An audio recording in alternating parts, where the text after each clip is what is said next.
అంజనాద్రిపై సంతతి కొరకై అహోరాత్రములు తపస్సు చేసే వానర కేసరి కేసరి కుల సతి కడుపు పట్టగా జనించినాడుక అసమాన బలోద్ధతుడు సంయుతుడు అంజనాసుతుడు పవననందనుడు.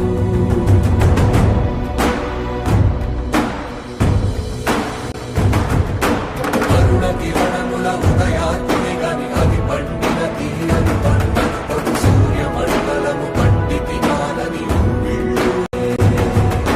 దేహం నాడున రవి మరుగై జగము చీకటై మారా.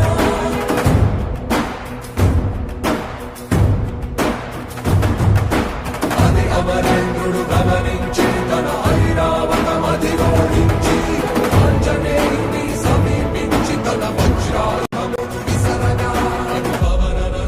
హనుముని తాకా చిందిన రక్త బిందువే విద్యుద్వేగంతో ధరణి స్థలి వంద కడలిలో వచ్చి వంద కడలి అట్టడుగున గల శ్రీరంగ శుభ